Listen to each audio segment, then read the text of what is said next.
നമുക്ക് നൽകിയ അനുഗ്രഹങ്ങളിൽ ഒന്ന് മാതാപിതാക്കളാണ്. വലിയ നിഅമത്താണ് അവർ. മാതാപിതാക്കളെ കൊണ്ട് സ്വർഗം വാങ്ങാനും ഒരു മനുഷ്യന് കഴിയും, അതേ ഉമ്മയെ ഉപയോഗിച്ചുകൊണ്ട് നരകം വാങ്ങാനും കഴിയും. റിളർ റബ്ബി ഫീ റിളൽ വാലിദ്സ്, ഉപ്പാൻ്റെയും ഉമ്മാൻ്റെയും പൊരുത്തം വാങ്ങിയ ഒരു മോനിക്ക് അള്ളാഹുവിൻ്റെ പൊരുത്തം കിട്ടും. അള്ളാഹുവിൻ്റെ പൊരുത്തം ഒരാൾക്ക് കിട്ടിയാൽ വേറെ എന്താ ഇപ്പോൾ ഇവിടെ വേണ്ടത്? വറദ്വാനും മിൻ അല്ലാഹി അക്ബർ. അള്ളാഹ് ഒരാളെ പൊരുത്തപ്പെട്ടാൽ ഈ ഹാസ് സക്സീഡ്, അയാൾ വിജയിച്ചു. പിന്നെന്താ വേണ്ടത്? മഹലിൽ നിന്ന് അയാളെ പുറത്താക്കി, നാട്ടുകാർ അയാളെ കുറ്റവാളിയായി ചിത്രീകരിച്ചു, അയാളെ പലരും കളിയാക്കി, പക്ഷെ അയാൾ അള്ളാഹ്ക്ക് ഇഷ്ടമാണ്. പിന്നെന്താ വേണ്ടത് അയാൾക്ക്? അതേസമയം ഒരാളെ എല്ലാവരും ഏറ്റെടുക്കുന്നു, നാട്ടുകാർക്ക് ഭയങ്കര ഇഷ്ടം, സർവാംഗീകൃതനായി അയാൾ ജീവിക്കുന്നു, അയാളെ കാണുമ്പോൾ ആൾക്കാർ എഴുന്നേറ്റിക്കുന്നു, അയാളെ കൈപിടിച്ച് മുത്തുന്നു, അയാളെ എല്ലാവരും അപ്രീഷിയേറ്റ് ചെയ്യുന്നു. അയാൾ ലൈവിൽ വന്നാൽ 2 മിനിറ്റ് കൊണ്ട് 2 മില്യൺ വ്യൂവേഴ്സ് ഉണ്ട്. അതുകൊണ്ട് എന്ത് കിട്ടാനാ? അള്ളാഹു ഒരാളെ ഇഷ്ടപ്പെട്ടിട്ടില്ലെങ്കിൽ അതുകൊണ്ട് എന്ത് കിട്ടാനാ? ഒന്നും കിട്ടാനില്ല.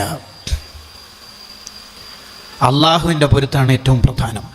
അള്ളാഹുവിൻ്റെ പൊരുത്തം കിട്ടാനുള്ള ഏറ്റവും നല്ല വഴി മാതാപിതാക്കളുടെ പൊരുത്തം വാങ്ങലാണ്. മാതാപിതാക്കളുടെ പൊരുത്തം വാങ്ങലാണ് അള്ളാഹുവിൻ്റെ ഇഷ്ടം കിട്ടാനുള്ള ഏറ്റവും നല്ല വഴി. അതിനോളം വലുത് വേറൊരു വഴിയില്ല. റിളർ റബ്ബി ഫീ റിളൽ വാലിദ്സ്, ഉപ്പൻ്റെ ഉമ്മൻ്റെ പൊരുത്തം ഒരാൾ വാങ്ങിയാൽ അയാൾക്ക് അള്ളാഹുവിൻ്റെ പൊരുത്തം കിട്ടും. അതിൽ കൂടുതൽ പ്രാധാന്യം ഉമ്മക്ക് കൊടുക്കണം. പല കഷ്ടപ്പാടുകളും ഉമ്മ കൂടുതൽ സഹിച്ച ആളായിരിക്കും. ഉദാഹരണത്തിന് ഗർഭം ചുമക്കൽ, അതിലാർക്കും പങ്കില്ലല്ലോ. മുലയൂട്ടൽ, പ്രസവിക്കൽ, ഇതൊക്കെ ഉമ്മൻ്റെത് മാത്രമാണ്. അതിനൊന്നും എത്ര നന്ദി ചെയ്താലും തീരൂല. ഉമ്മയാണ്. ഉമ്മയാണ്. അതിന് നമ്മൾ എത്ര അവർക്ക് ശുക്ർ ചെയ്താലും മതിയാവൂല.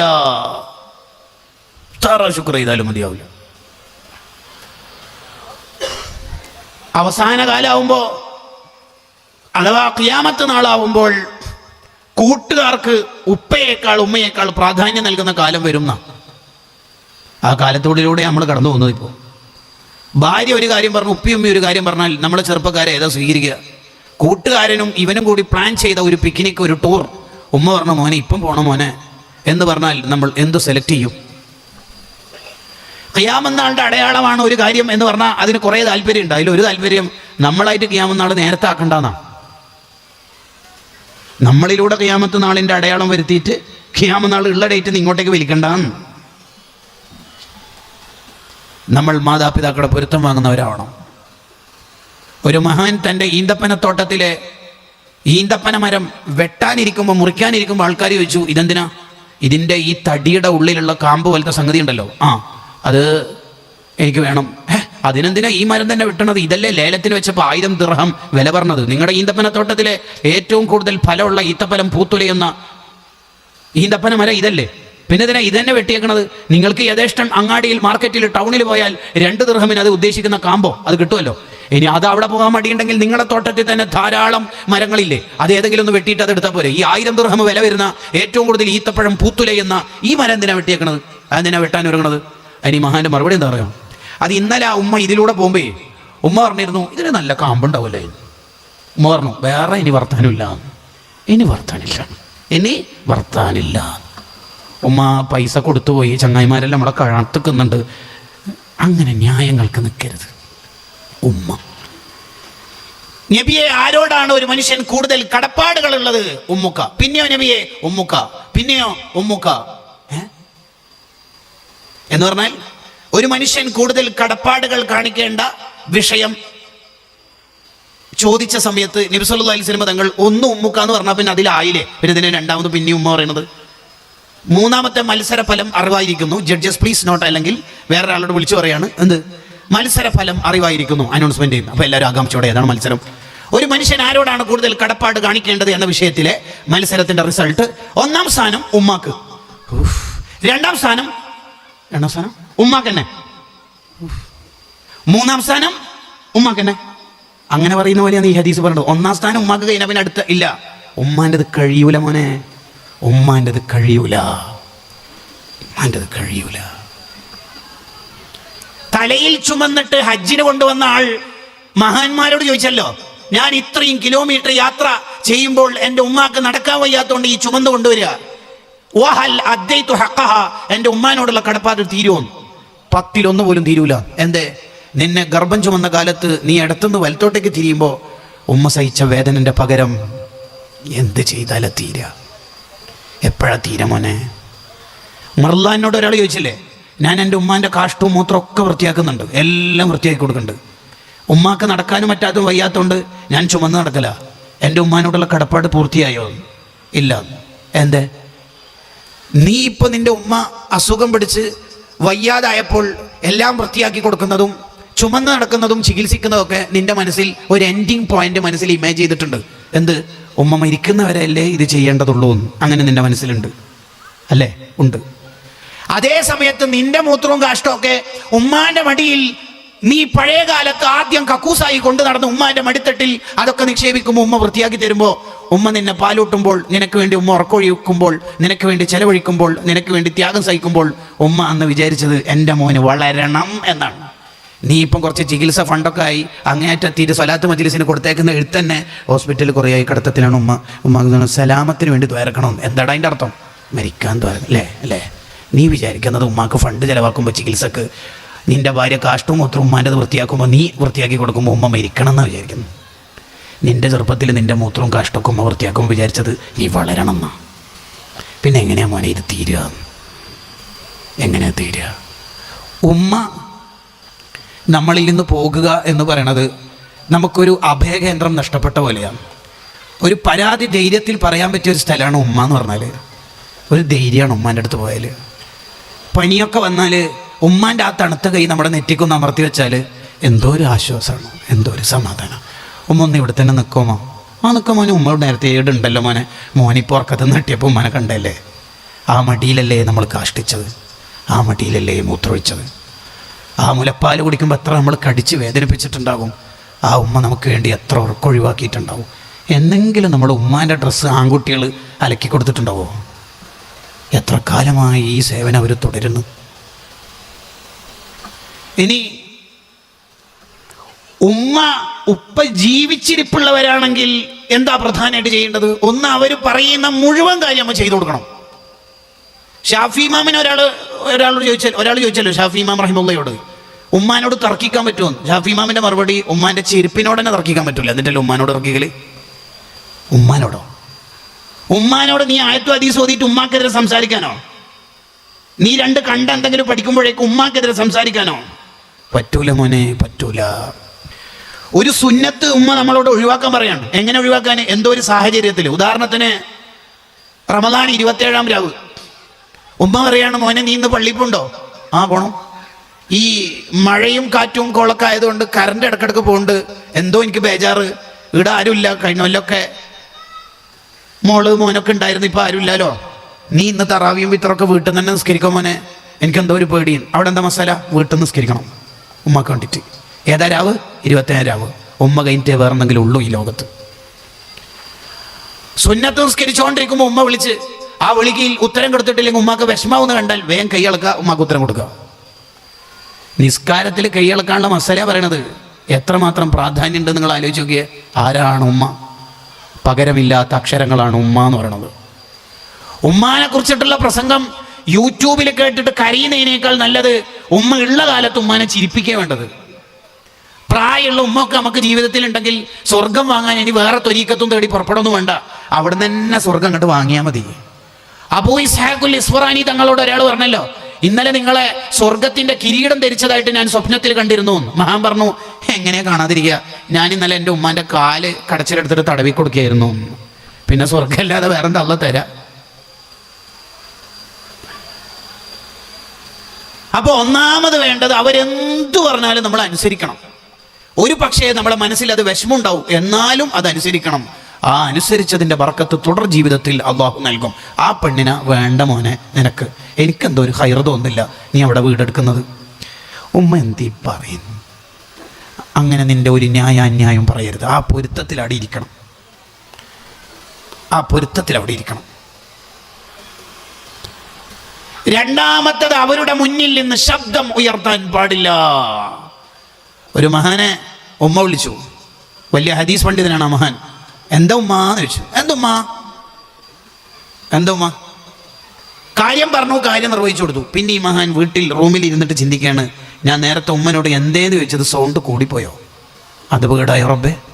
നേരെ അങ്ങാടിയിൽ ചെന്ന് വലിയ വില വരുന്ന 2 അടിമകളെ വാങ്ങി, ലക്ഷങ്ങൾ വില വരും കേട്ടോ, അടിമകളെ വാങ്ങിയിട്ട് മോചിപ്പിച്ചിട്ട് അള്ളഹാനോട് തോരുന്നു, നേരത്തെ ഉമ്മാനോട് എന്തേന്ന് ചോദിച്ചതിൽ സൗണ്ട് കൂടിപ്പോയിന് 2 അടിമകളെ വാങ്ങി മോചിപ്പിച്ചിട്ടുണ്ട്. പൊരുത്തപ്പെടണേ അള്ളാഹ്, കൂടിപ്പോയതാണ്, അറിയാണ്ട് അങ്ങോട്ട് വന്നു പോയതാണ്. ഇതാണ് മുസ്ലിമിൻ്റെ ജീവിതം എന്ന് പറയുന്നത്. ഞാൻ ടൗണിൽ നിന്നല്ലേ വരുന്നത്, എന്നേരം പറഞ്ഞൂടെ തക്കാളി വാങ്ങാൻ, ഇനിയിപ്പോൾ ആദ്യം വെയിലത്ത് പോകാനാണ്, എന്നെ കൊണ്ടാവില്ല എന്നാണ് പുതിയ സിദ്ധാന്തം. ഞാൻ എൻ്റെ ഭാര്യനെ കൂട്ടിയിട്ട് എവിടെ പോകുന്നു നെല്ലൂടെ പറയണം, ഇതെന്താ ഓഫീസാ എന്നതാണ് പുതിയ ചെറുപ്പക്കാരുടെ വർത്താനം. കല്യാണം കഴിക്കുന്നവർ ഉമ്മയായിരുന്നു അവൻ്റെ എല്ലാം.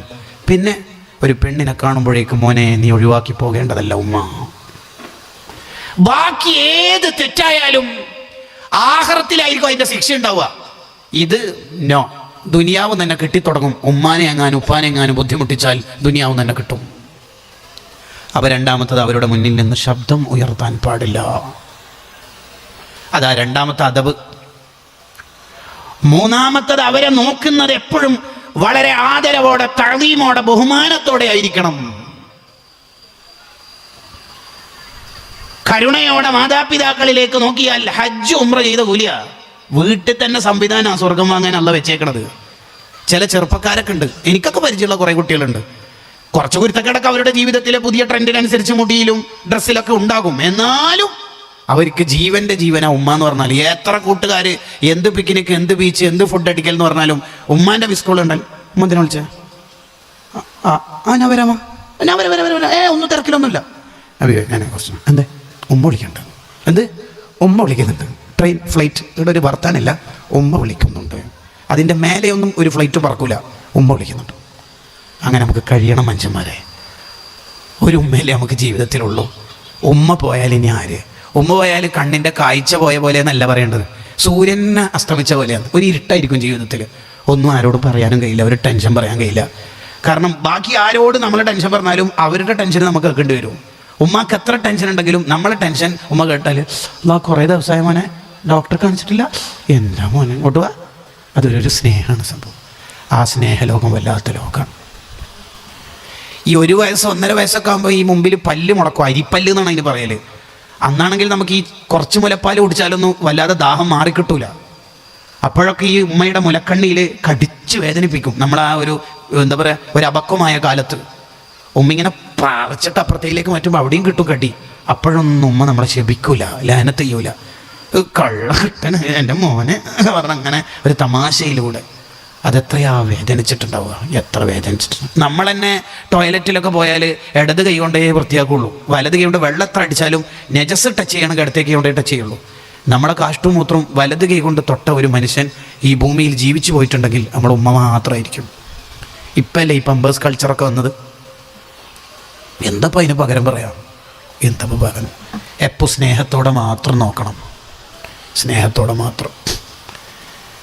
മോനെ നീ കുറച്ച് ദിവസം ലീവിന് വന്നാൽ എൻ്റെ അടുത്ത് നിൽക്കണേ മോനെ എന്ന് ചെറുക്കനോട് ഉമ്മ പറഞ്ഞാൽ, ഞാൻ ലീവിന് എങ്ങനെ വരും ഉമ്മ, ടിക്കറ്റ് ഫെയർ. നീ പ്ലെയിന് വരൂല, നീ സാധാരണ റബീഉൽ അവ്വലിനും റമദാനിലൊക്കെ വരത്തുണ്ടല്ലോ. ഓൻ വരൂല, എന്തുകൊണ്ട്? ഓൻ ഭാര്യനെ ഖത്തറിലേക്ക് കൂട്ടീന് വരില്ലല്ലോ, വരൂല. എന്നാൽ പിന്നെ എൻ്റെ ഭാര്യ ഫൗസിയാണെങ്കിൽ അയച്ചുകൂടെടാ, തീരെ കഴിയുന്നില്ലടാ, തീരെ ആവുന്നില്ലടാ, തീരെ കഴിയുന്നില്ല. ആരും പണിയെടുപ്പിക്കാനൊന്നല്ല, എന്നാലും ഒരു ചായ ഉപ്പാക്ക് ആക്കി കൊടുക്കാൻ ആരുമില്ല. അപ്പം മോൻ്റെ ഡയലോഗ്, ഓളോട് ഞാൻ പറഞ്ഞു നോക്കിന്, പക്ഷെ ഓള് പറയുന്നത് നിങ്ങില്ലാണ്ട് ഞാൻ എങ്ങനെ പോവാ, എനിക്ക് മിസ്സിങ് ആണ് എന്ന്. നമ്മുടെ നാടുകൾ ഇപ്പോൾ വൃദ്ധസദനങ്ങളാണ്, ഓരോ വീടും വൃദ്ധസദന. 5 മക്കൾ, ഓരോരുത്തരിങ്ങനെ വ്യത്യസ്ത ഗൾഫ് രാജ്യത്ത് വിത്ത് ദെയർ വൈഫ്സ്, അവരുടെ ഭാര്യമാരൊന്നിച്ച് ആജിക്ക് അജുമിയും വൃദ്ധസദനത്തിലാണ്. 5 ബെഡ്റൂമുള്ള വീടൊക്കെ ആയിരിക്കും, ബാത്റൂം അറ്റാച്ച്ഡ് ആയിരിക്കും. വൃദ്ധസദനങ്ങളാണ്. ആർക്ക്? അവരവർ my life is my choice. എൻ്റെ ജീവിതം, ഞാൻ, എൻ്റെ ഭാര്യ, എൻ്റെ മക്കൾ എന്ന ലോകത്ത് ചുരുണ്ട് കടന്നുപോയി. ഉമ്മാനെ മറന്നിട്ടൊരു ജീവിതം ഒരാൾക്കുണ്ടോ? പോയി. അവൻ്റെ ഒരു ഇബാദത്തും അല്ലാഹുക്ക് വേണ്ട.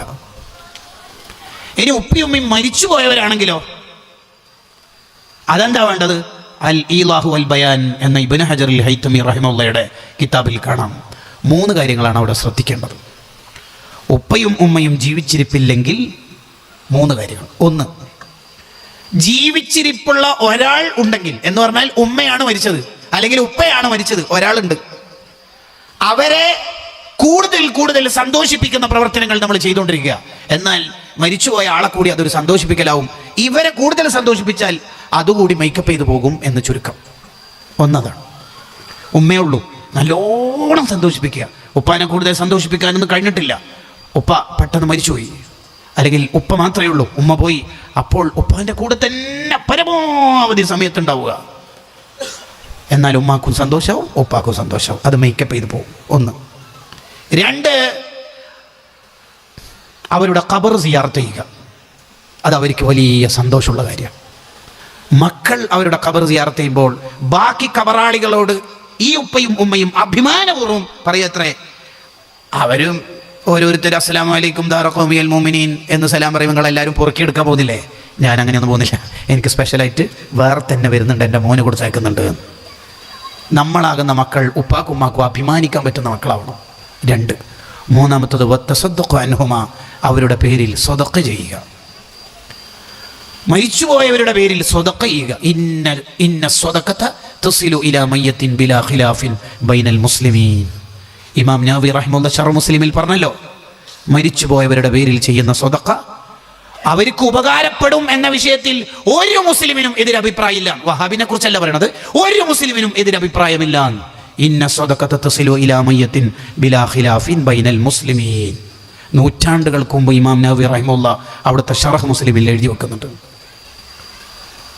വഹാബികൾ പറയുന്ന നോക്കണ്ട, മുജാഹിദ് ജമാഅത്തുകാർ ഓർക്കെന്ത് ദീനറിയാം. മുസ്ലിമീങ്ങൾക്കിടയിൽ അഭിപ്രായ വ്യത്യാസം ഇല്ല എന്ന് പറഞ്ഞാൽ പിന്നെ ഒരുത്ത മുസ്ലിം ആണെങ്കിൽ അഭിപ്രായ വ്യത്യാസം ഉണ്ടാകാൻ പാടില്ല.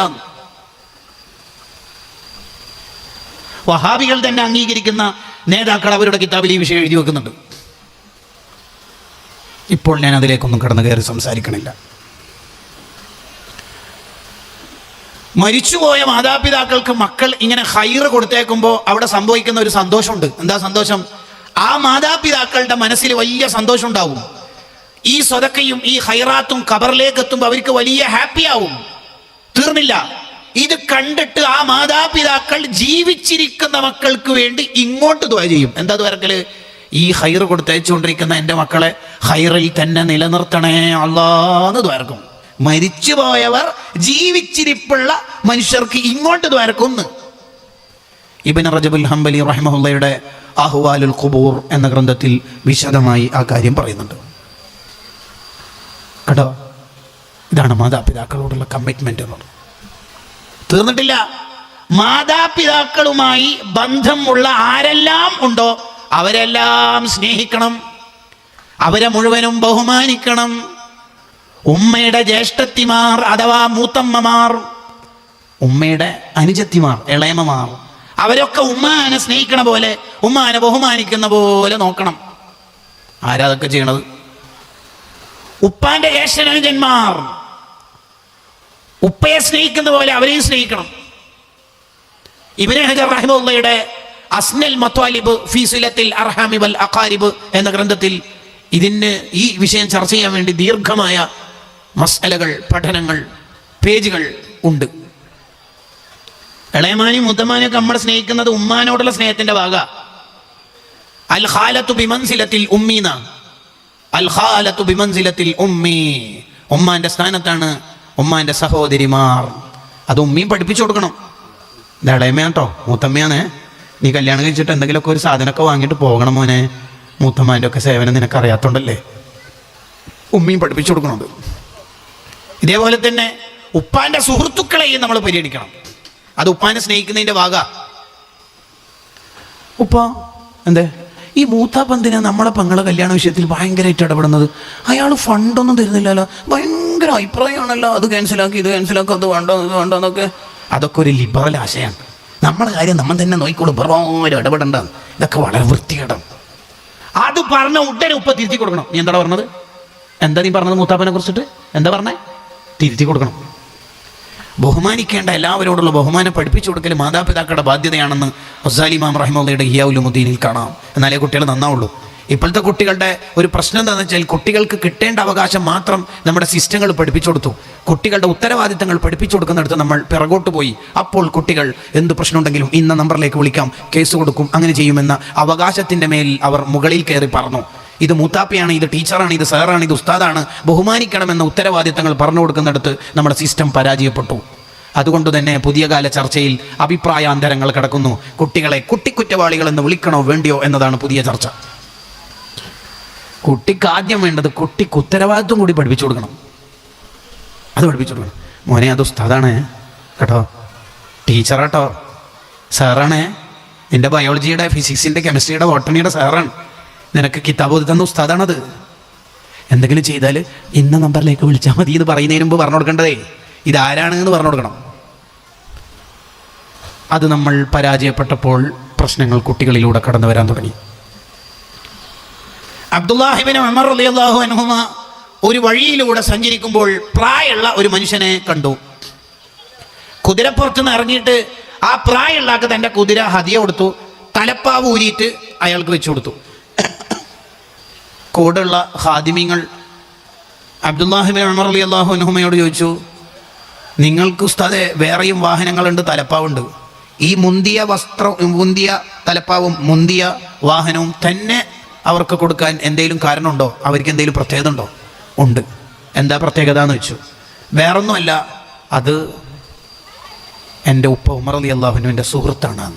ഉപ്പാൻ്റെ സുഹൃത്തിനെ ബഹുമാനിക്കൽ ഉപ്പാനെ ബഹുമാനിക്കുന്നതിൻ്റെ ഭാഗമാണ് സയ്യിദുനാ റസൂലുള്ളാഹി സ്വല്ലല്ലാഹു അലൈഹി വസല്ലം. കണ്ടോ കടകൾ, യാ അല്ലാഹ്, കണങ്ങള്. ചിലർ ഉപ്പാനെ തീരെ മെയിൻ ചെയ്യൂല, ഉപ്പാനെ പരിഗണിക്കൂല.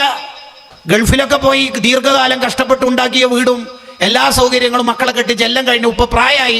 ഇപ്പോൾ ഉപ്പാക്കായിട്ട് സ്വന്തമായി വരുമാന മാർഗങ്ങൾ ഇല്ലെങ്കിൽ ഉപ്പ നിസ്കരിച്ചിട്ട് വരുമ്പോൾ ഉമ്മയും മക്കളും ചർച്ച അവസാനിപ്പിക്കും. ഉപ്പ വരുന്നുണ്ട്, ബാക്കി പിന്നെ ചർച്ച ചെയ്യാമെന്ന്. ആ പാവത്തിന് എത്ര വിഷമമുണ്ടാവില്ലേ? ഉപ്പ പൊതുവെ കരയൂല, ഹൃദയം കൊണ്ട് അങ്ങനെ കരയും. എപ്പോഴെങ്കിലും കണ്ണിൽ വെള്ളം നിറഞ്ഞാലായി. എന്നെ ആർക്കും വേണ്ടാന്ന് തോന്നിപ്പോകുന്നവരാണ് നമ്മുടെ നാട്ടിലെ കൂടുതൽ ഉപ്പമാരും. ആർക്കും വേണ്ടല്ലേ? ഈ ആൺമക്കളൊക്കെ ഒന്ന് കൂടിയിരുത്തിട്ട് ഉപ്പാനോട്, ഉപ്പാക്ക് എന്തോ ഒരു സങ്കടം, 2-3 ദിവസമായിട്ട് എന്തോ കൈമ കാശില്ലാത്തതിൻ്റെ പ്രശ്നം. ഉപ്പാനോട് ഞാൻ പറഞ്ഞിട്ടില്ല, ഉപ്പാക്ക് എന്താ പ്രശ്നം? ഞാൻ ഉപ്പാനോടൊരു കാര്യം ചോദിച്ചിട്ട്, ഉപ്പ എനിക്കൊരു മുത്തം തരും. ശരിക്കും ഉപ്പ കരഞ്ഞു പോകും, കരഞ്ഞു പോകുന്ന പറഞ്ഞാൽ കരഞ്ഞു പോകും. എന്നെയൊക്കെ ആർക്കെങ്കിലൊക്കെ വേണോ അല്ലേ?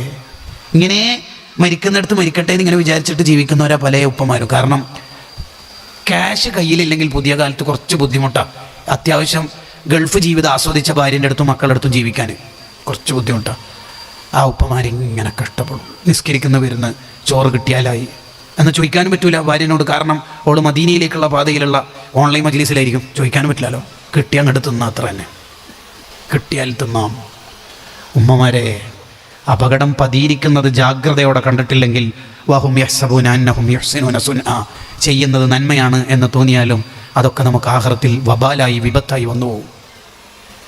ഉപ്പാനുമ്മാനെ നല്ലോണം പരിഗണിക്കണം എന്നാണ് 7 അനുഗ്രഹങ്ങളിലെ 1-ാം അനുഗ്രഹം പഠിച്ചപ്പോൾ നമുക്ക് മനസ്സിലായത്. അതാണ് ഏറ്റവും പ്രധാനപ്പെട്ട കാര്യം. 2, ഒരു മനുഷ്യന് അള്ളാഹു നൽകിയ 2ാമത്തെ വലിയ അനുഗ്രഹമാണ് സ്വർഗം വാങ്ങാം നരകവും വാങ്ങാം. അതേതാ? സമയം. സമയം കൊണ്ട് സ്വർഗം വാങ്ങിയവരാണ് ഇന്നലകളിൽ ജീവിച്ച ഇമാമുമാർ.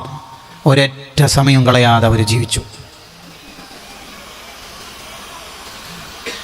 ഒരൊറ്റ സെക്കൻഡും ജീവിതത്തിൽ നഷ്ടപ്പെടാതെ ഓരോ സെക്കൻഡുകളും ആഖിറത്തിൽ അനുകൂല സാക്ഷി നിൽക്കും വിധത്തിൽ അവരുടെ ആലോചനകൾ കൊണ്ട്, രചനകൾ കൊണ്ട് സമയത്തെ സമ്പന്നമാക്കി. സക്കരിയ അൻസാരി റളിയല്ലാഹു അൻഹുവിന്റെ ചരിത്രം എടുത്ത് പരിശോധിച്ച് നോക്കൂ. ഇമാം നവവി റളിയല്ലാഹു അൻഹുവിന്റെ ചരിത്രങ്ങൾ എടുത്ത് പരിശോധിച്ച് നോക്കൂ. അവരുടെ എല്ലാം വലിയ പ്രത്യേകത, ഒരൊറ്റ സമയം അവർ വെറുതെ കളയൂല. ചില ഇമാമിങ്ങളുടെ ചരിത്രം എടുത്ത് പരിശോധിച്ചാൽ നമുക്ക് ബോധ്യപ്പെടുന്ന ഒരു കാര്യം എന്താണെന്നറിയോ? അവർ വഴിയിലൂടെ നടന്നു പോകുമ്പോൾ വരെ കിതാബ് നോക്കൂ. അത്രേ, വഴിയിലൂടെ നടന്നു പോകുമ്പോൾ വരെ കിതാബ് നോക്കൂ. എന്തിന്? ചിലപ്പോൾ പള്ളിയിലെ ജമാഅത്തിനൊക്കെ ആയിരിക്കും വരുന്നത്, എന്നാലും കിതാബ് നോക്കും. ആ സമയം നഷ്ടപ്പെടണ്ടെന്ന് കരുതിയിട്ട് അങ്ങനെ നടന്നു പോകുമ്പോൾ, കിതാബ് നോക്കി നടന്നു പോകുമ്പോൾ കുഴിയിൽ വീണ് പരിക്കേൽക്കുകയും പിറ്റേ ദിവസം തന്നെ മരിക്കുകയും ചെയ്ത മഹാന്മാരുണ്ട്. നമുക്കും അങ്ങനെ ചാൻസ് ഉണ്ട്. മൊബൈൽ നോക്കി നടന്നാൽ മതി. വല്ല ടാങ്കിലും വീണ് മരിച്ചോളും. ഒരൊറ്റ സമയം വെറുതെ കളയാത്ത മഹാന്മാർ, ഒരു സമയം നഷ്ടപ്പെടുത്താത്ത മഹാന്മാർ.